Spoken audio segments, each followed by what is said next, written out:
Idit Harel Shemesh has lived her life knowing that some members of her family carry a genetic heart abnormality. It is a condition that can lie dormant until suddenly triggered by something, and then it begins degrading the heart muscle. When I was 18, the doctors in the army saw that something was different in my heart. But I kept my life as usual, knowing that my father has a heart disease, which is called restrictive cardiomyopathy. My father underwent heart transplant in 1996.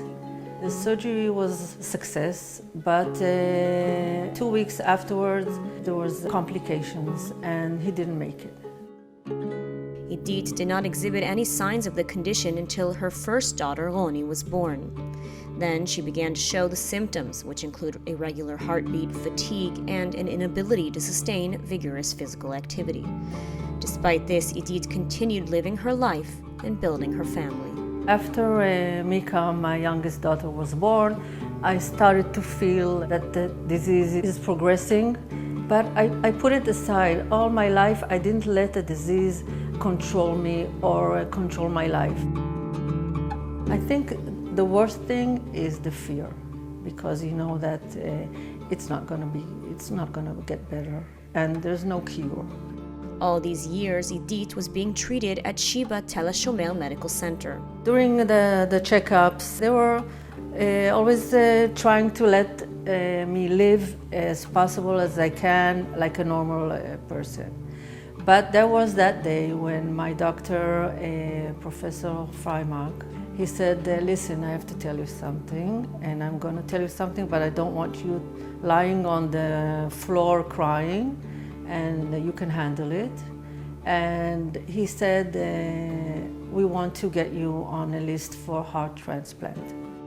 I felt like he just gave me a death verdict, and I'm just going to count my days now until I found my death in the surgery. Terrified to reach the same fate as her father, she refused the surgery. But her doctors at Sheba Medical Center helped her overcome the fear.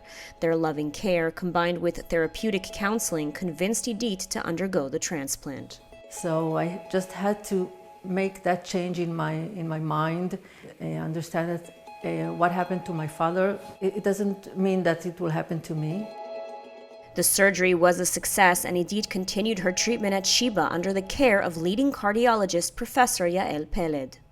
I think that one of the things that give the courage to go into this stage is the team that treat you. And she gave trust. We promised her that we'll do the best for her, and we did it. I didn't know how lucky I was, but this I know today, that she is my doctor. She's so rare. I don't think that you can find a doctor like her. She's always ready to answer.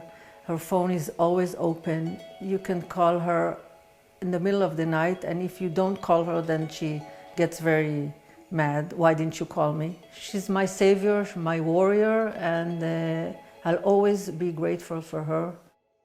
Unfortunately, the Shemesh family story does not end there. In 2021, Idit's youngest daughter, Mika, began to exhibit the signs of her family's genetic cardiomyopathy. Mika's condition began to deteriorate to the point that her only hope for survival was a heart transplant. When she was about 10, and we realized that she also has the family disease.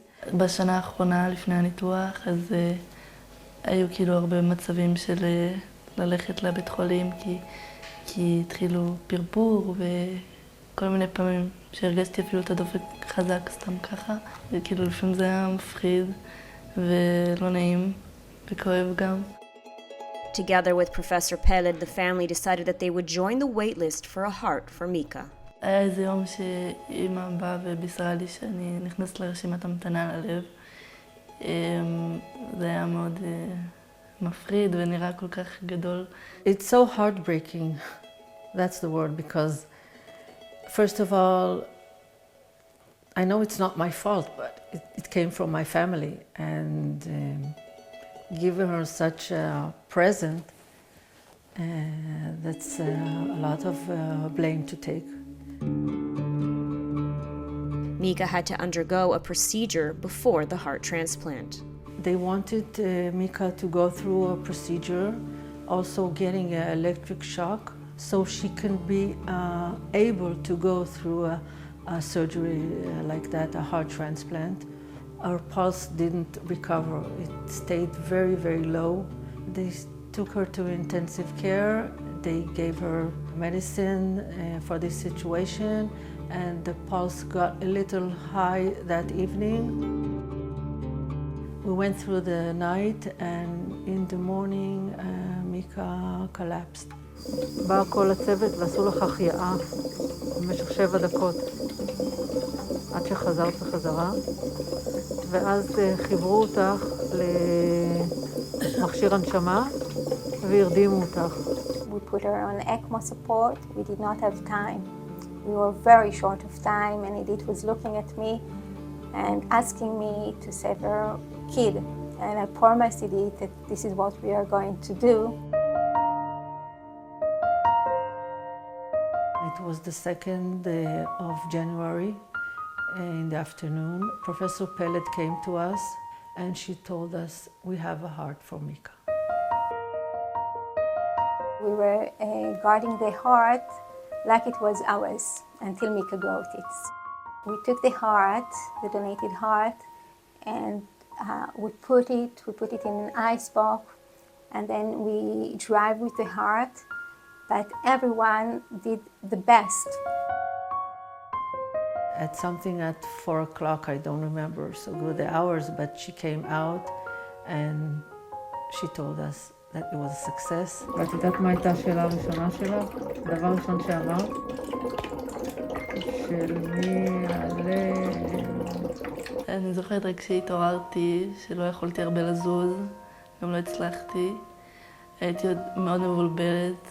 כאילו, לא הרבה הבנתי, ואז לאט לאט סיפרו לי מה קרה. Professor Pellet is so committed to Mika, and we're so thankful for her of saving her life, and we'll always be grateful.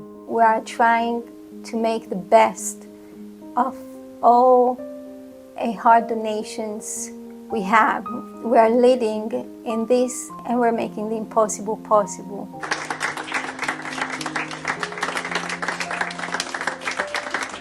אני מודה לבית החולים שיבא ולפרופסור יעל פלד שהצילו את החיים שלי ושל אמא שלי.